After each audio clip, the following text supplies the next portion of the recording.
अस्सलाम वालेकुम दोस्तों, मैं हूं मजहर शेख और आप देख रहे हैं अशरफ न्यूज़।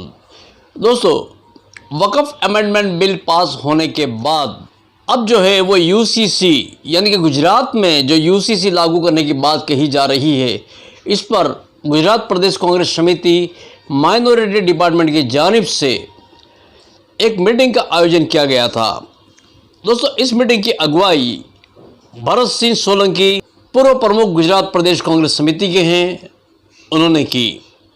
साथ ही इस मीटिंग में अमित भाई चावड़ा, विपक्ष गुजरात विधानसभा के नेता और निसार अहमद अंसारी, गयासुद्दीन शेख पूर्व धारासभ्य, इमरान भाई खेड़ावाला धारासभ्य, मुर्तजा खान पठान, सजाद खान पठान विरोध पक्ष के नेता, शाहनवाज शेख और साथ ही ताहिर हकीम साहब, शैल तिरमिजी, इकबाल शेख और डॉक्टर अकील अहमद सैयद, साथ ही इकबाल बेग मिर्ज़ा, गुलाब खान पठान और अबरार सैयद हाजिर रहे।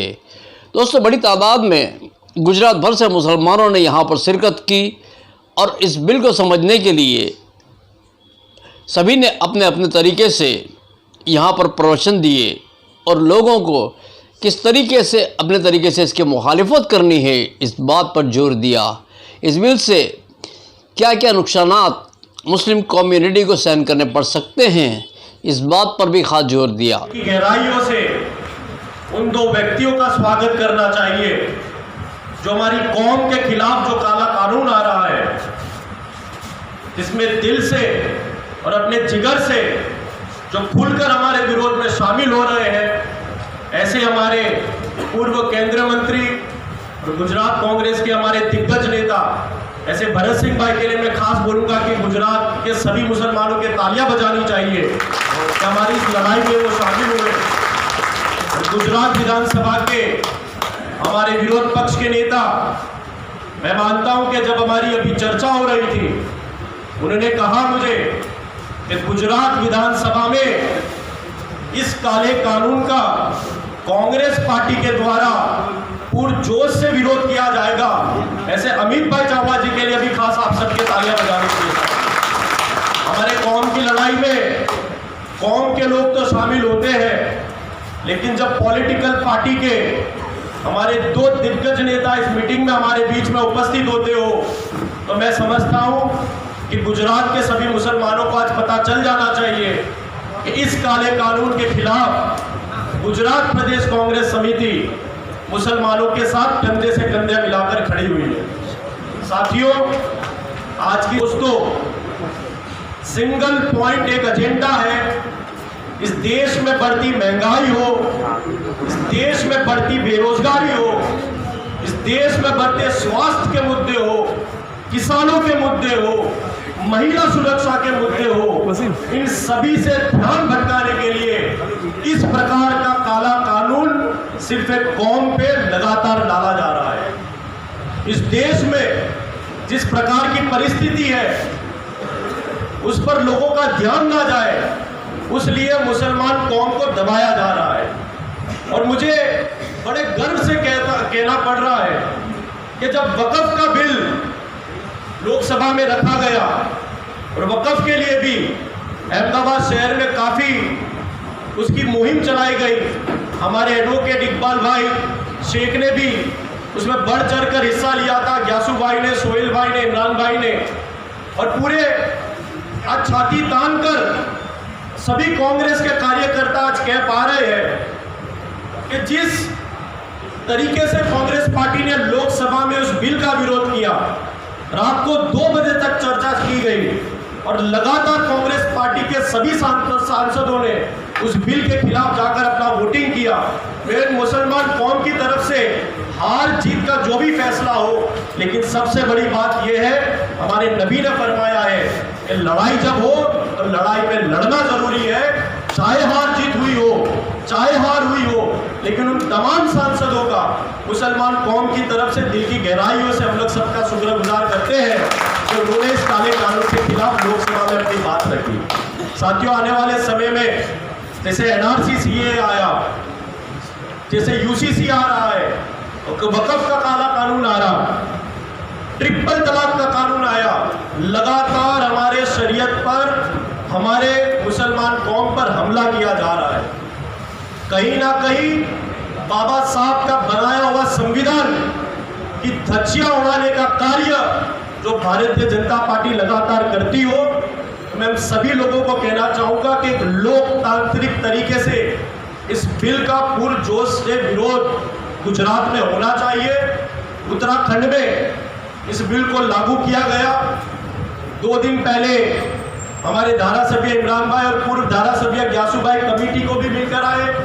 वहां पर रजूआत की गई कि यूसीसी का कानून यहां पर लागू नहीं होना चाहिए, ये कहीं ना कहीं हमारी शरीयत पर लगातार हमला किया जा रहा है। तो मैं मानता हूं कि इसका साथ सभी कांग्रेस पार्टी के, मुसलमान समाज के सभी कार्यकर्ताओं के कंधे से कंधा मिलाकर नहीं, 2 कदम आगे बढ़कर अपनी कौम के खिलाफ जो कानून आ रहे हैं उसका पुरजोर से विरोध करना है। काफी प्रवक्ता यहाँ पर मौजूद है, मैं ज्यादा बातें नहीं कहूंगा, बस यही कहना चाहूंगा कि आज की इस मीटिंग में हमारे 2 नेता अमित भाई और भरत भाई जो शामिल हुए, मैं समझता हूं कि आने वाले समय में गुजरात प्रदेश कांग्रेस समिति मुसलमान कौम के साथ जो हमेशा खड़ी रही है, आने वाले समय में भी खड़ी रहेगी। आज में ये मुझे मौका मिला है और मैं बहुत शुक्रगुजार हूँ कांग्रेस माइनॉरिटी डिपार्टमेंट का कि जिन्होंने ये मौका मुझे दिया है। आज के दिन पर अगर हम देखने जाते हैं पार्लियामेंट्री डिबेट्स भी आप देखो, ये जो वक्फ एक्ट के डिबेट्स हुए हैं और दूसरी चीज़ है, तो मैं किसी को अच्छा लगाने के लिए जो हकीकत है और जो मुझे सही लगती है वो बात कह रहा हूँ।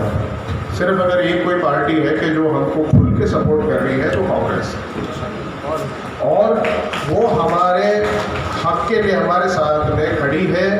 हो सकता है कि वो ये भी मानते हो कि ये करने से उनको नुकसान होता है, क्योंकि आज माहौल ऐसा हो गया है कि मुसलमान के बारे में बात करना, मुसलमान के हक के बारे में बात करना, उसी को गलत माना जाता है, तुष्टीकरण माना जाता है। और तुष्टीकरण के नाम पे मुसलमानों को एक हिस्से में, एक हाशिए में धकेल दिया गया। जिस तरह के साउथ अफ्रीका में कालों के साथ अपार्थाइड सिस्टम होता था, आज हिंदुस्तान में मुसलमानों के साथ में वो अपार्थाइड सिस्टम है। हमको एक अलग कोने में धकेल दिया है जहाँ हमारे लिए कोई बोलने को तैयार नहीं है, कोई खड़ा होने को तैयार नहीं है। अगर उसमें सबसे ज़्यादा वोकल पार्टी है तो वो कांग्रेस है, दूसरे क्या नहीं रखेंगे। उस डिबेट और उस डिस्कशन के अंदर ये तय हुआ कि आर्टिकल 44, उस कॉन्स्टिट्यूशनल डिबेट में वो आर्टिकल 38 था कि आर्टिकल 44 ऐसा आर्टिकल रखा जाएगा कि भारत जब बने और भारत के जब हिंदुस्तान जब पूरा राज्य जब एस्टैब्लिश हो जाए, स्थापित हो जाए, तो उसके अंदर तमाम नागरिकों के लिए एक लॉ होना चाहिए, समान नागरिक संहिता होनी चाहिए। ये एक प्रावधान रखने की तजवीज़ आई। उन्होंने उसको आइन का भाग बनाया, कॉन्स्टिट्यूशन का भाग बनाया। उसकी सबसे बड़ी मुखालिफत करी मुसलमानों ने।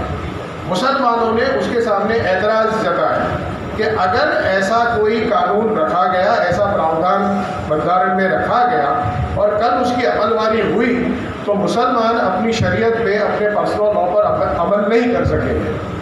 तो ये डिस्कशन हुआ, मुसलमान मेंबर थे उसमें अपने राय रखी, दूसरों ने भी अपनी राय रखी, गैर मुस्लिम, ईसाई, जो भी सब मेंबर्स थे।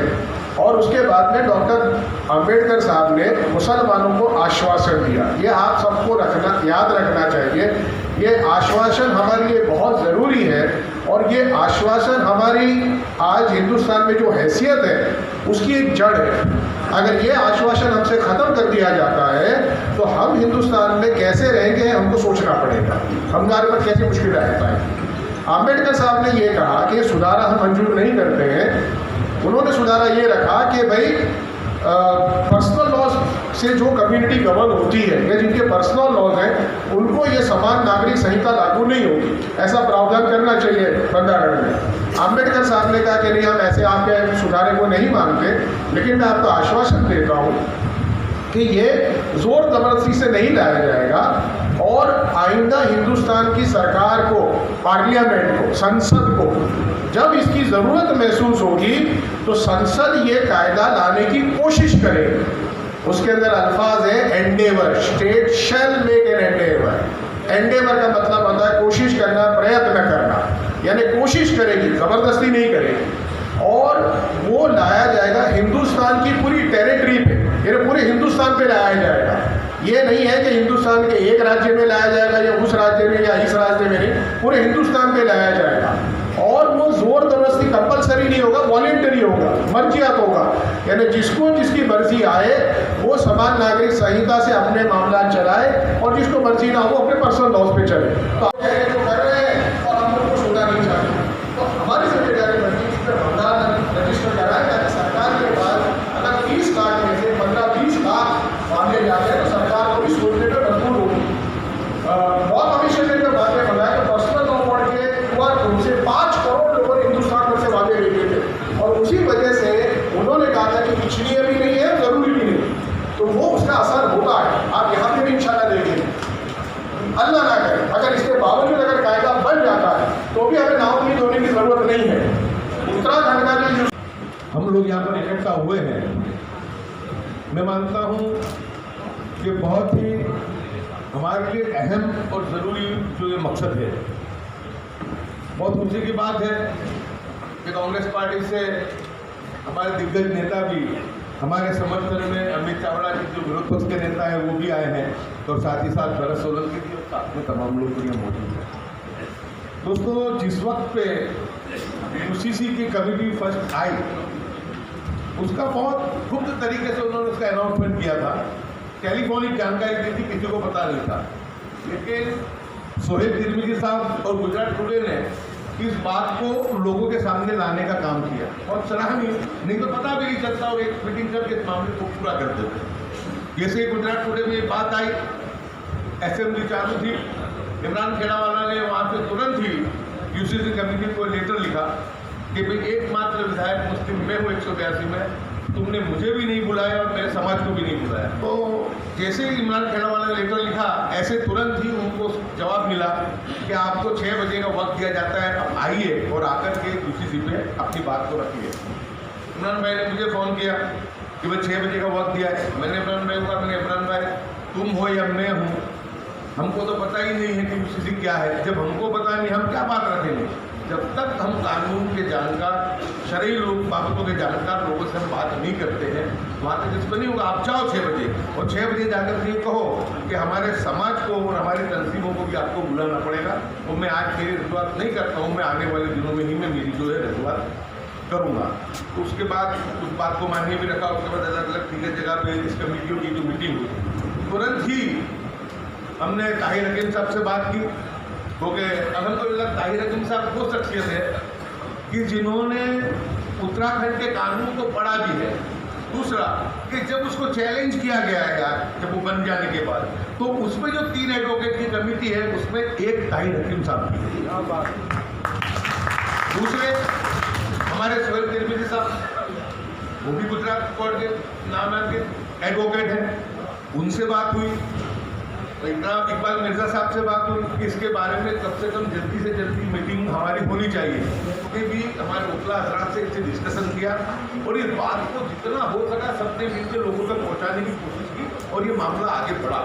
और आज कल भी मैं और इमरान खेड़ावाला कमेटी के जो अध्यक्ष हैं उनको हम लोग वहाँ पे सूरत जाकर के मिले थे और हमने उनसे कहा कि आप मन बना करके आए, एक एजेंडा के तहत आए, आप करने वाले हो, लेकिन कम से कम फॉर्मेलिटीज तो करो जो करने की है। गुजरात मुस्लिम हित समिति और दीगर दूसरी भी तंजीमें हैं हमारी, वो मेहनत कर रही है, उनको आप बुलाओ, उनको पूरा वक्त दो और पूरा वक्त देने के बाद उनसे आप समझो। लेकिन तुमको जो करना है वो करने वाले हो। उस वक्त मैडम ने कहा मुझे और इमरान भाई को कि ऐसा नहीं है, हम सबसे मिलेंगे, सबसे बात भी करेंगे और पूरी हमारी कोशिश रहेगी। पर बहुत रिक्वेस्ट भी हमने वहाँ पे कि जो पॉइंट्स थे हमारे बुलेट पॉइंट, वो भी सब हम डिस्कस करने का इतना वक्त नहीं है, वो भी दिए हमने। और ये रिक्वेस्ट भी की कि गुजरात मुस्लिम हित समिति को भी बुलाना चाहिए। कल ही जब हम रेलवे स्टेशन पे थे तो उसके सेक्रेटरी इमरान खेड़ावाला साहब को देख करके सामने से आए हमारे पास, क्योंकि ट्रेन का टाइम 1 था। उस वक्त उन्होंने कहा कि मैडम ने डिस्कशन किया है कि गुजरात मुस्लिम हितरक्षक समिति को बुलाया जाएगा।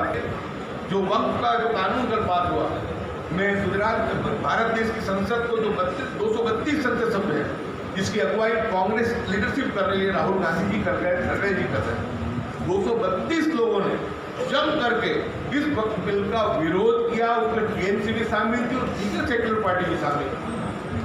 तो यानी आप ये देखो कि इतनी मजबूती के साथ काम किया, लेकिन 4 लोगों ने जिस तरीके से हमारे साथ धोखा किया, नीतीश ने, चंद्रा बाबू ने, जब वहाँ का जो चौधरी जैन चौधरी है, फिर देवगौड़ा जी है, जो सेक्युलरिज्म का चोला पहन के घूमते हैं और लोगों से वोट हथियाते हैं, उसके बावजूद भी उन्होंने इस काम को अंजाम दिया।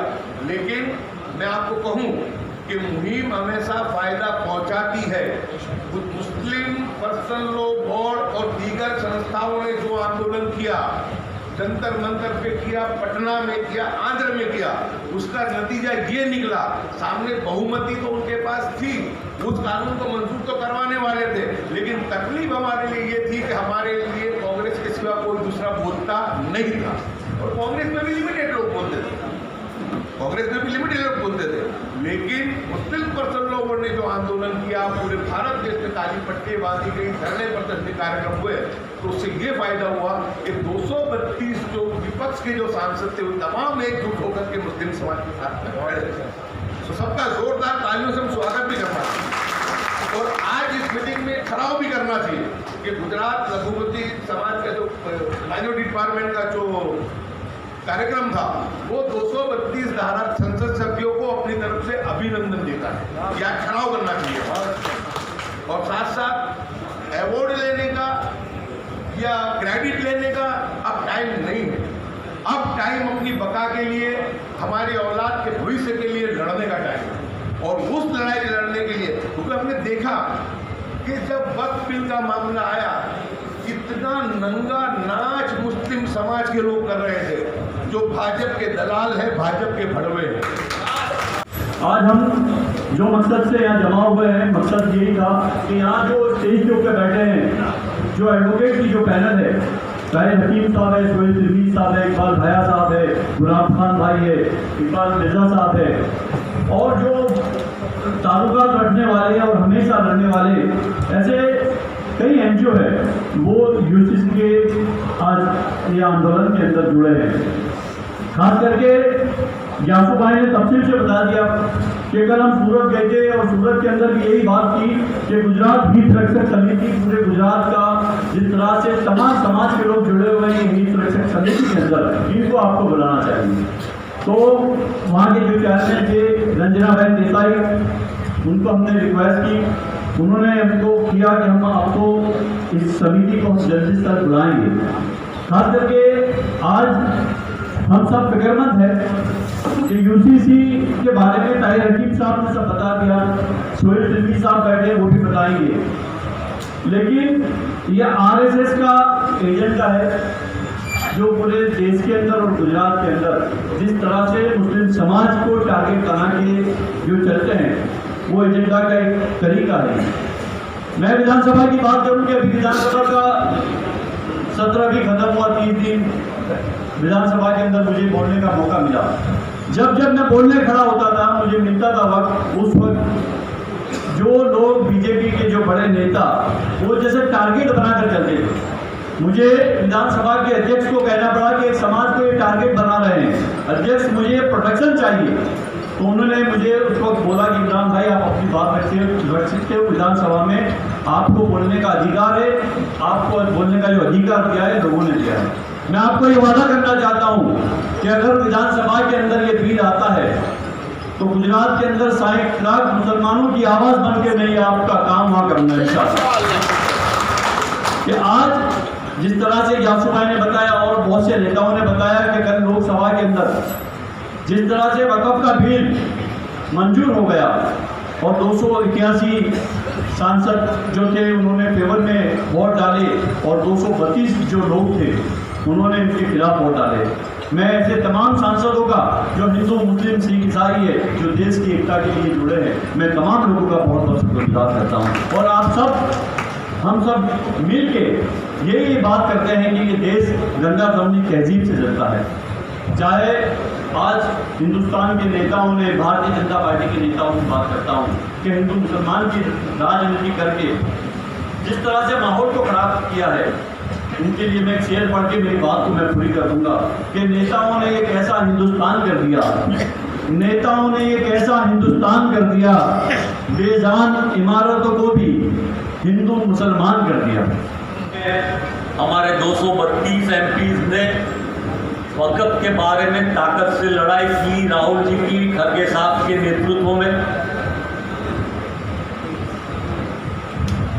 बहुत जरूरी बातें हुई, चर्चा हुई, और पहले भी बहुत सारे मसले आए थे। राजीव जी ने भी ये मसलों को उठाया था, आप सब अच्छी तरह से जानते हैं। आप देखिए देश का नजरिया, जिस नीतीश कुमार को माइनॉरिटी ने बड़े प्यार से बहुमत दिया, जिस नायडू को भी माइनॉरिटी ने बहुत मत दिया, सपोर्ट किया, वही लोग सियासत के मामले में ऐसे लोगों के साथ बैठ गए जो आज देश को तहस नहस करने में पड़े। हम लोग एक एक मसला लेके चलते हैं, चाहे वो